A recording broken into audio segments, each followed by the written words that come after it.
Welcome to today's podcast. So glad you've chosen to join us. And with me today is Skip Wilson from Draft Media Partners. Skip, pleasure having you with us today. Thank you for having me. And we're going to get into the world of advertising because it has changed. And Skip's been around the paid advertising world for a long time. He's going to give you a little of his story. And in our preview call, we were talking about for those of us that have been around for a long time, they're taking away a lot of our fun because we don't get to play with all the settings anymore like we used to. And that's where we're going to dive in today. But Skip, start off with your story. Tell us a little of your background, and then we'll dive into our topic. Absolutely. I started off at 16 years old as a copywriter and went from there to web design, that right as WordPress was becoming a thing, and did that for a little while. Then after college, went to Time Warner, which was building out a UGC platform, a user-generated content platform. This is back when everybody thought, oh, we should build our own YouTube.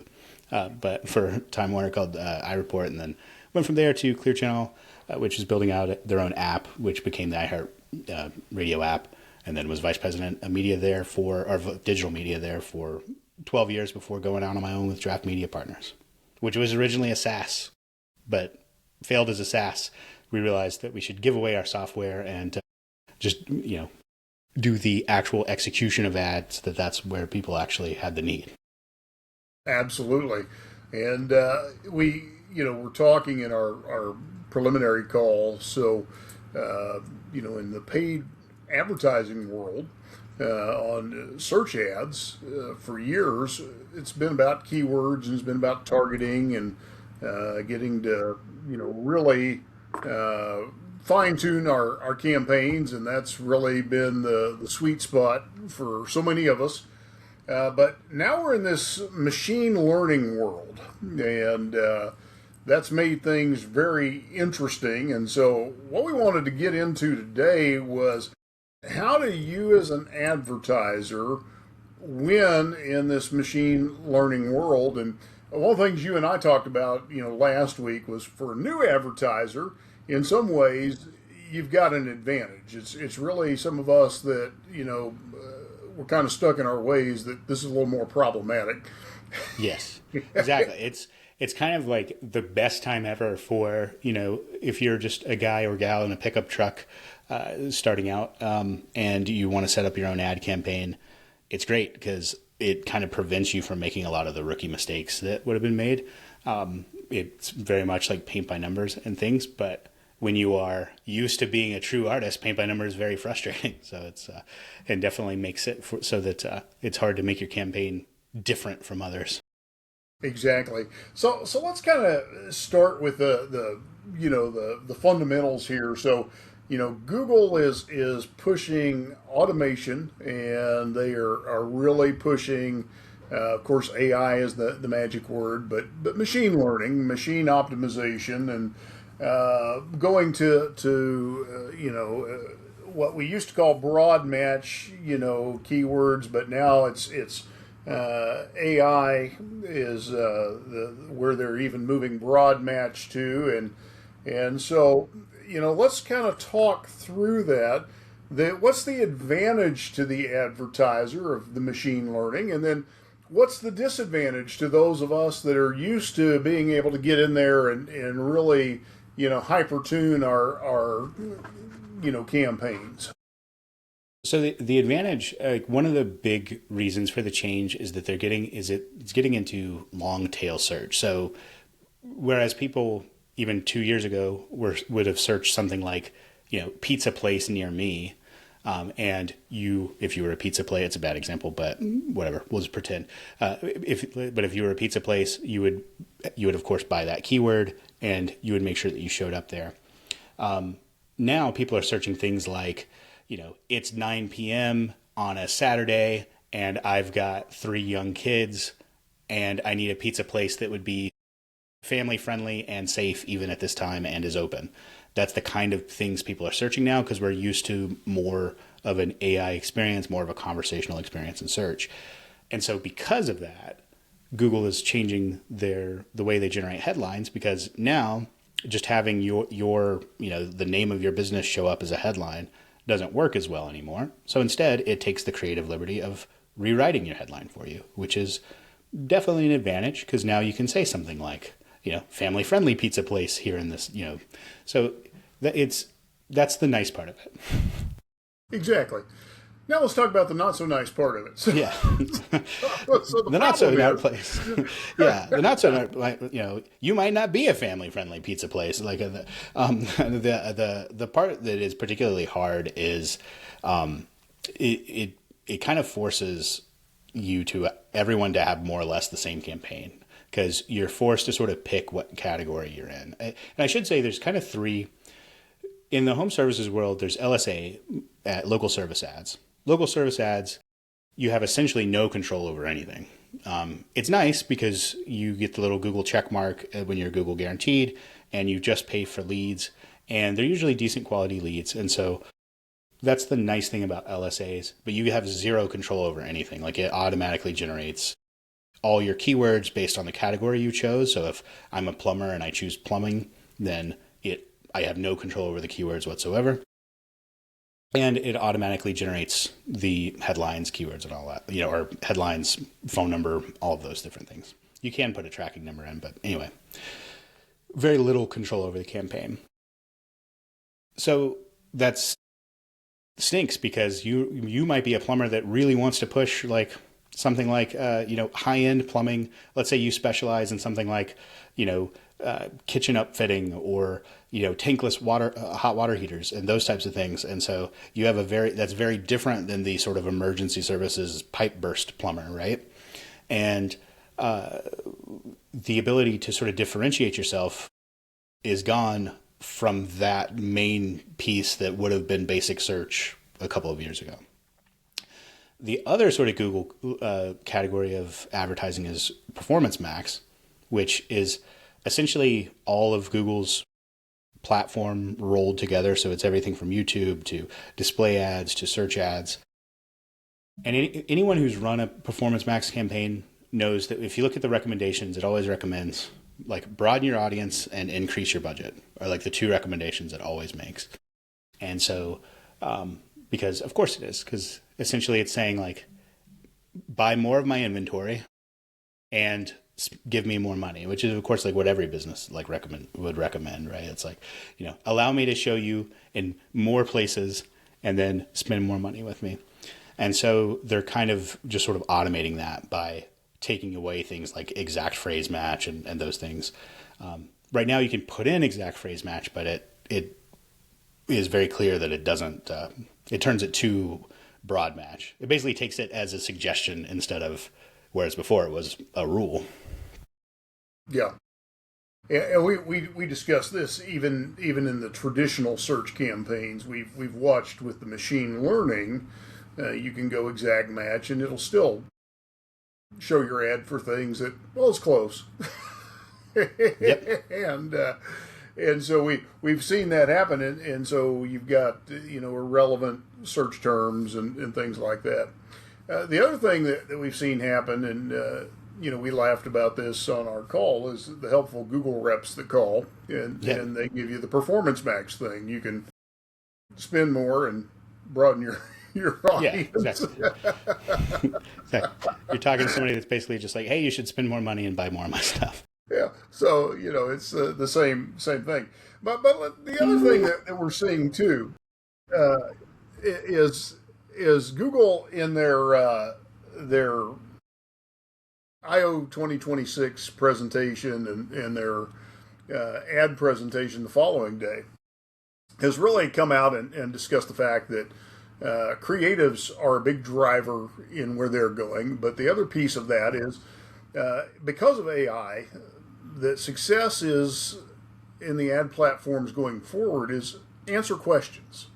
And I that's something I kind of want you to weigh in on, Skip, is that part of what we have to think about as advertisers going forward is this AI, and you brought this up. The way people are searching now is they're not jumping out of bed thinking plumber near me. Right. It's a different kind of search, and so the way we structure our advertising, we have to think a little differently about what it is we're going to answer in that ad and the way we're going to talk to that consumer. And so having things like a frequently asked questions piece of your page, both your website as well as it should also be on your social media, as well as especially on your Google business profile. There's a little place for frequently asked questions. It should live in all three of those places. And if you had to pick one, I would pick Google business profile because obviously Google prefers, its own product. So, but whereas that was kind of a nice to have, like I remember even a few years ago when we would set up Google business profiles for a business, it'd be like, all we really need is your address and phone number and website. Now that frequently asked questions piece is important because that's part of what will let the AI know, if I'm, do you specialize in metal roofing or tile roofing or, those types of things. It's part of what gives it those answers. And so that's where. So you can't put it in the headline like you used to. There's still places you can. I mean, you can in like social media and those other, ads and in other ad platforms. But, gone are the days where you can say, I want these 5 headlines and nothing but these 5 headlines. But if you've got those 5 headlines and a frequently asked questions page that's really robust and well thought out, then even the AI, even when it messes up your headlines, hopefully it'll be accurate. Exactly. And one of the things that and I want to get your take on this. One of the things that we're advising, clients on and we're implementing in-house is if Google gives you I'm going to call it a piece of real estate on their ad structure, you want to take advantage of that. In AI Max, you've got 25, words there that you want to use as guardrails. You've got another 40, guardrails that you put in place for that. You want to use things like that on the, service ads or on the ad structure. You want to use your call outs. You want to use your snippets. You want to play every tool in the tool chest that they are giving you on that ad structure.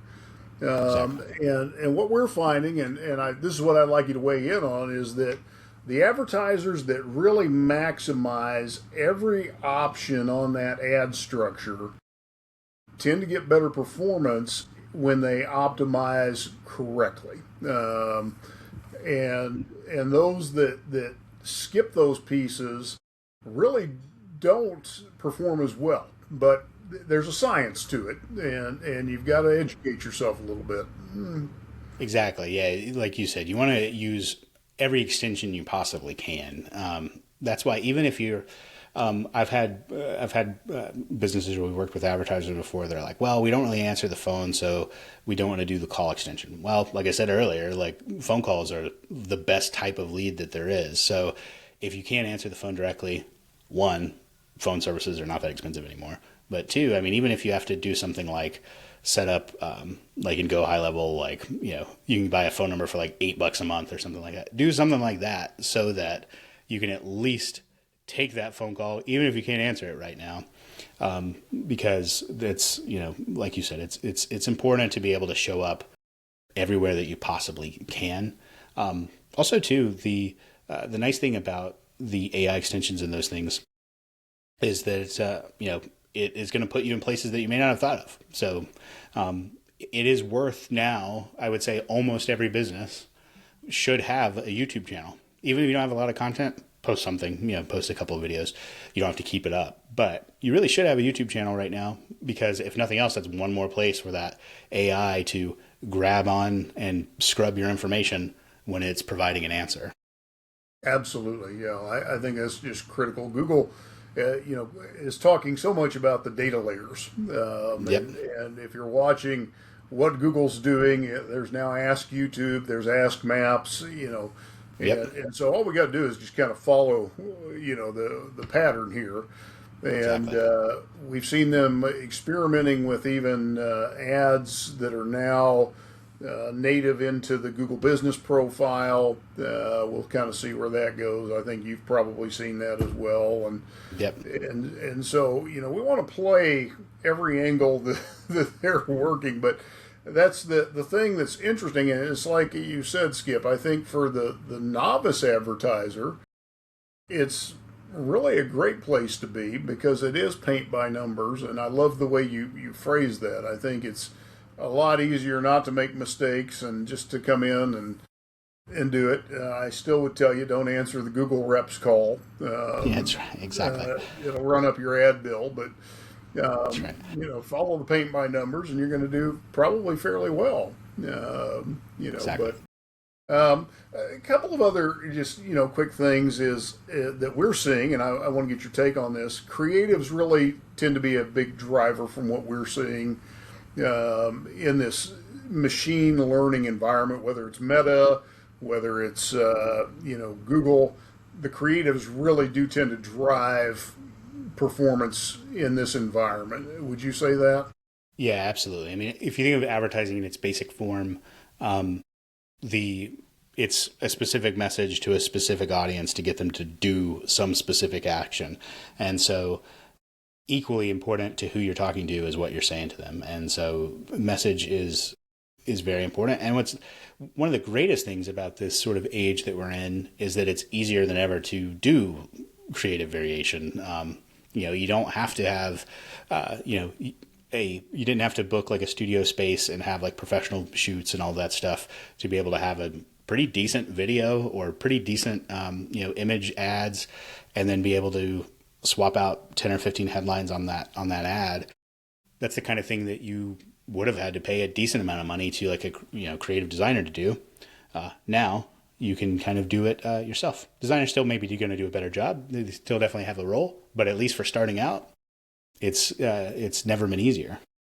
Yeah, absolutely. I think that is, again, one of the great things about the time we're in is so much of it is automated. I was putting together some campaigns earlier on Meta today, and it was taking my creative and then creating 10 more creatives and then creating videos out of that creative. And you want us to put music to it, you want us to put it in Spanish, you want us to, it's never been easier to diversify your creative footprint. And I think that's one of the fun things for an advertiser today is you don't have to work near as hard as we did, Exactly. in times past. I can remember, going back 15, 20 years ago when I first started this, and a lot of keyword research and when we were modifying keywords with pluses and stuff like that people today would go, what in the world is that? But Exactly.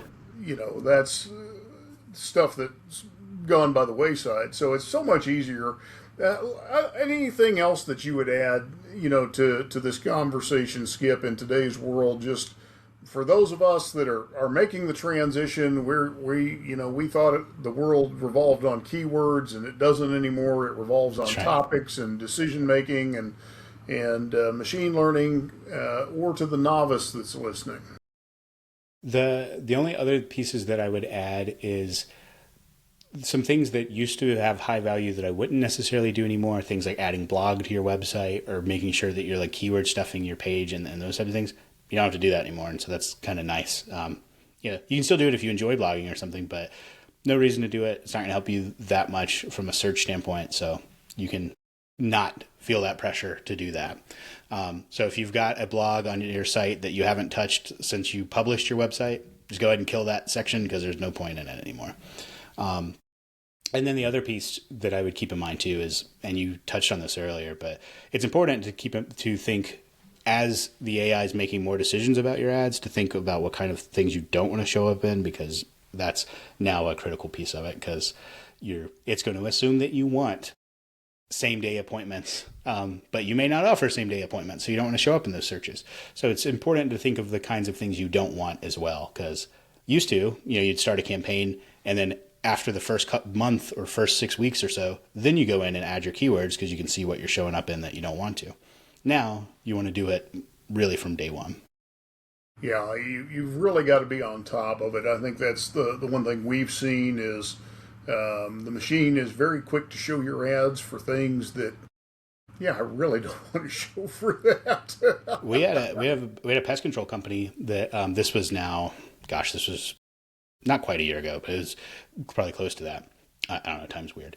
But they sent us an email, furious. They were like, who approved this ad creative, and it said 24-hour service. Well, they don't do 24-hour service. And they're like, who approved this? And of course, we were like, well, I didn't say that. It was just, and so we dug in and we're like, no, it's not on the planning documents. That was kind of our first instance of digging in and being like, oh, yep, that was our ad for sure. It just, Google's AI just decided, you know what, this business is going to offer 24-hour service, and just added it to the headlines, and it was performing well. But unfortunately, because we had to bonus back those those impressions of those clicks. But those are painful. Yeah, exactly. But yeah, it's an interesting world for sure. Yeah. So word to the wise: put your guardrails on your ads. Yeah, exactly. So good. Well, Skip, any final words for our audience before we go? No, other than it is a great time in advertising. I really think that as much as can be said about the pains and things, I really think we're coming in on what is for paid ads, what is going to be one of the best sort of next 5 to 10 year runs that there is, because it's about the only way to get business right now. And so I think we're going into a nice era for that. Absolutely. And Skip, if somebody wants to learn more about you, learn more about your company, where can they do that? draftmediapartners.com. We build plans for free. We don't charge for that. We only charge if you run through us, but you don't have to. You can take our plan and run it, whatever. So free plans, draftmediapartner.com. Fantastic. Well, Skip, thanks for joining us today, and to our audience, thanks for tuning in, and we look forward to having you on our next episode. Thank you.